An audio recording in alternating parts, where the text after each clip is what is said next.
Yes les gens, aujourd'hui une petite vidéo pour un récupérateur de vapeur d'huile. Ça va vous faire économiser de l'argent, du temps, de tout, d'énergie, les soucis sur vos petits moteurs. Donc voilà, la petite astuce, c'est d'installer un récupérateur de vapeur d'huile sur votre moteur. Et vous verrez, ça va changer la vie de votre moteur. Ça va éviter qu'il s'encrasse, que vos valves GR et tout le circuit d'admission d'air, turbo et autres s'encrassent grâce à une petite astuce. Donc je vous montre de suite c'est quoi. Je vais le prendre en main, je vous reprends dans 2 petites secondes et on voit ça. Donc je vais vous montrer en fait ce que j'ai fait. Alors comme vous pouvez voir, la durée de dégazage du moteur, vous avez de la vapeur d'huile qui remonte et qui est toujours réinjectée directement dans le turbo pour les turbos diesel ou dans la mission d'air pour les autres véhicules, et réinjectée et réalimentée avec de l'air dans le moteur. Donc voilà, ça traverse la vanne GR, ça traverse tous les conduits turbo, le radiateur d'air, refroidissement d'air, et ça nous pourrit le moteur tout simplement. Les constructeurs, bon, ils se frottent les mains parce que ça les arrange bien. Comme ça, on emmène toujours les voitures en panne avec les voyants qui s'allument et le moteur qui se met en, dégradation. Moi, je pense que c'est le bon terme. En mode dégradé, voilà justement. Donc on perd de puissance et ainsi de suite. Pour info, mon Touran, c'est un 2 litres TDI 140, un moteur 5 soupapes, 280 000 km, et j'ai encore tout d'origine. Je vous mens pas. Vous voyez, kilométrage 279 858. Donc ça, voici la pièce. Comme vous pouvez voir, un petit réservoir. Je l'installe à côté de mon filtre à gasoil. J'ai fait un support pour mon filtre à gasoil pour le décaler. Et j'ai installé ça. Toutes les voitures de ma famille, ils en ont, parce que je l'aurais déjà installé. L'arrivée d'huile, vous voyez, elle est même dans le tuyau là. Regardez-moi ça. Regardez. Vapeur d'huile, sans stocker un peu à l'entrée, ce qui est normal à cause du tuyau à l'intérieur. Donc j'imagine que lui, ben, il doit être blindé à l'intérieur, hein, le réservoir. Et ben tout ça, c'est ça qui pourrit et qui nous bouche tous nos conduits. L'admission d'air, ici, vous pouvez voir là, la vanne de GR juste en dessous, et tous les conduits turbo, ainsi que l'intérieur turbo, tout ça passe à l'intérieur. Hein. Voilà. Alors moi ça passe à l'intérieur ça rentre dans ce réservoir. J'ai une autre durite qui repart de là et qui repart après dans l'entrée de la conduite d'admission, entrée d'air qui vient du filtre à air et qui va au turbo. Moi j'essaie de ne pas réinjecter donc les vapeurs d'huile dans le moteur, et je n'ai jamais eu de problème. Ça, la dernière fois que j'ai démonté, j'avais démonté donc excusez-moi pour l'image, que j'ai démonté la vanne GR, c'est parce que j'ai dû démonter une durite refroidissement en dessous qui avait percé. J'ai pas eu besoin de nettoyer l'intérieur de la vanne GR. Elle n'était pas propre comme le dessus ici, elle était quand même un peu noire à l'intérieur, mais loin d'être remplie avec des grosses croûtes et tout ce qui s'ensuit, comme on le voit beaucoup sur beaucoup de moteurs, et surtout sur les moteurs Renault, parce que je ne travaille pas que sur Volkswagen. C'est des voitures que j'ai que des Volkswagen, c'est sûr, mais toutes les Renault sur lesquelles j'ai travaillé jusqu'à aujourd'hui, parce que je travaille aussi sur d'autres véhicules, c'est une catastrophe. Déjà elles sont sous-dimensionnées par rapport au moteur, les intérieurs des vannes GR, c'est pour ça qu'elles s'encrassent très vite.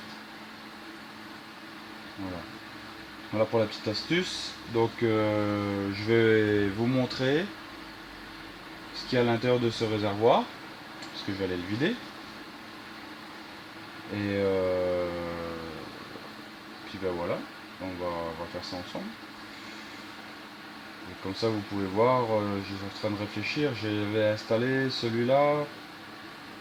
La dernière fois que je l'ai vidé, c'était à 230 et 240 000 km. Donc là, ouais, donc là entre 30 et 40 000 km, on va voir la quantité d'huile en fait qui est à l'intérieur, hein, tout simplement. Ok, bah, je vous reprends dans 2 petites secondes, le temps que j'aille trouver un petit récipient pour vider ça.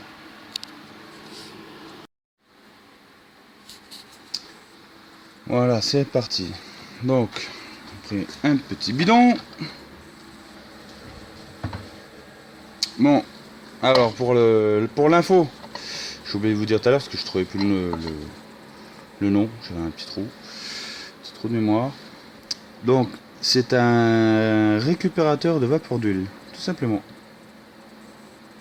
Son nom, c'est son rôle. Voilà, pour la petite info. Ça se trouve partout, sur pas mal de sites, surtout sur les sites voitures pour la compète, quoi. Hein. Regardez, ouh, comme c'est beau. C'est bien crade, hein, en tout cas. Hein. Et bah, tout ça, normalement, ça aurait dû être dans mon moteur. Regardez ça. Hop là, hop là, hop là, ça coule, il est plein. Il est quasiment plein. Ah oui. J'aurais peut-être dû le vider un peu plus tôt. Parce que là, il a dû jouer un petit peu moins bien son rôle ces derniers temps. Voilà. Hop. Bah, vu que ça coule pas mal, je vais le vider par là. Regardez-moi comment que c'est épais. Bah, tout ça, normalement, en vapeur, bien sûr. Hein. Pas comme ça en liquide. Tout ça, ça aurait dû traverser mes conduits de turbo, l'admission d'air de la voiture, et brûler par l'intérieur du moteur. Donc, mais une bonne partie, qu'est-ce que ça fait? Ben, ça reste dans le radiateur de refroidissement d'air du turbo avant que ça arrive à l'intérieur du moteur. Vu qu'arrivé dans le radiateur d'air qui lui refroidit l'air du turbo, les vapeurs d'huile sont refroidies, donc ça bouche vos radiateurs. Hop, il y a de l'eau, ce qui est normal, la condensation, et des gros morceaux.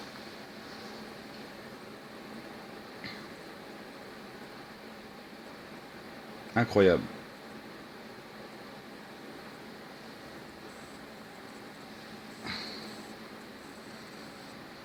Tout ça, ça bouge tout. Simplement. Et pourquoi les constructeurs ne font rien pour ça? Ils ne mettent pas ce genre de filtre sur nos voitures avec un plus gros réservoir pour le vider quand on fait les entretiens, tout simplement. Et mettre tout ça au recyclage avec les huiles usagées. Non. Ils laissent nos moteurs s'encrasser parce que sinon après, pour eux c'est pas intéressant de construire des moteurs où vous n'avez jamais besoin de changer de pièces. Hein. Au prix où ils les facturent la main d'œuvre, ainsi que les vannes EGR, les turbos, quoi, ils sont encrassés. Ils disent simplement qu'ils sont cassés vos turbos alors que bien souvent ils sont simplement encrassés. Même un turbo à géométrie variable se nettoie. Hein. Quand ça commence à avoir des soucis à bout de 200 000 km, le turbo n'est pas fichu. Il est simplement encrassé.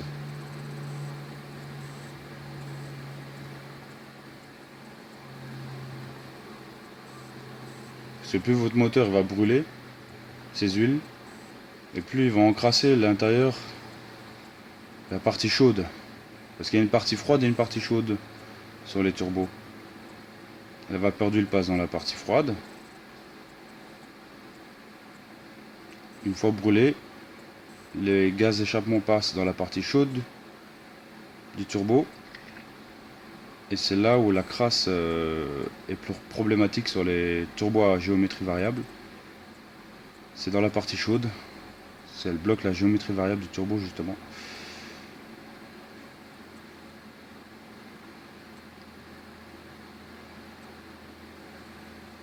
Oh là là là là là là, c'est une catastrophe.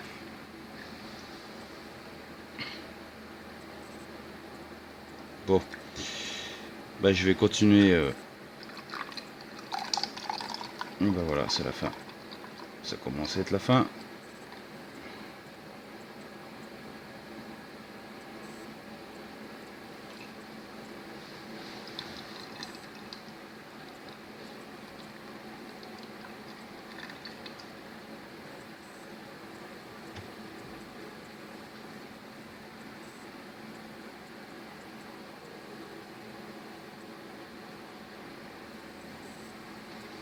Bon, je vais finir après.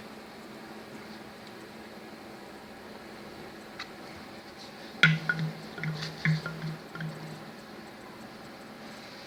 voyez,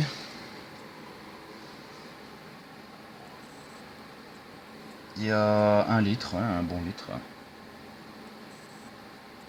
Il fait presque 1,5 litre celui-là, ce récipient, ce récupérateur de vapeur d'huile. Voilà, donc je récapitule. Ici, normalement, vous avez une durite qui va en direct. Le récupérateur de vapeur d'huile. Le dégazage moteur, pardon. Donc moi, je le coupe. J'installe le tuyau qui est ici. Je le branche sur mon récupérateur de vapeur d'huile. Et en haut du récupérateur, je repars pour repartir sur la durite d'origine, en fait, compte, simplement. Et ça m'évite bien des problèmes à la voiture. Les fumées lors d'accélération, toutes ces choses-là, en fait. Voilà. J'ai aucun souci avec mon moteur, il tourne très bien. Donc voici la petite astuce pour allonger la vie des organes de votre moteur. Si vous ne l'avez pas encore fait, la voiture elle a 100 000, 150 000, 200 000, vous faites un bon décrassage du système. Moi ce que je vous conseille, c'est les produits Mecaron. Vous allez sur le site Mecaron. Je suis pas en partenariat avec eux, mais voici un petit échantillon.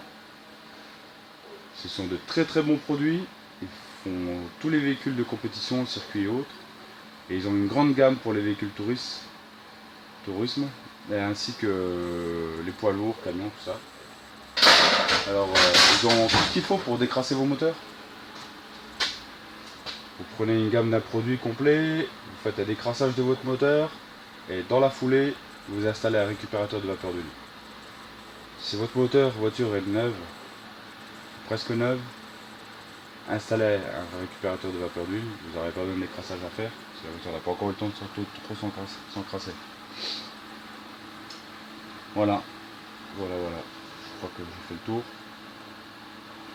Maintenant, il n'y a plus qu'à commander, acheter la pièce, l'installer, 2-3 colliers, 2 bouts de tuyau, trouver un emplacement pour le mettre, éviter de le mettre trop près du chaud, essayer de le mettre plus vers côté froid justement pour que le récipient soit toujours bien froid quand les vapeurs d'huile arrivent. Elles refroidissent tout de suite dedans et elles sont bloquées à l'intérieur du récupérateur et ne repartent pas dans le moteur. Évitez de le mettre côté échappement, les choses comme ça. Et n'hésitez pas s'il vous plaît à partager la vidéo, c'est très important, c'est pour tout le monde, pour toutes les voitures. Essence, diesel, bien sûr en essence ça s'encrasse moins, mais c'est pas pour ça qu'on peut quand même éviter d'injecter les vapeurs d'huile dans son moteur, ça sert à rien. D'autres, certains diront le contraire, mais non, vos voitures sont lubrifiées par l'huile moteur. Les organes qui ont besoin d'être lubrifiés sont déjà lubrifiés automatiquement. Il n'y a pas à avoir les vapeurs d'huile qui rentrent dans votre moteur, qui soient brûlées et qui encrassent tout. Les FAP, les catalyseurs et tout le reste. Partagez s'il vous plaît, mettez un gros pouce bleu sur la vidéo. Et merci à tous et à la prochaine.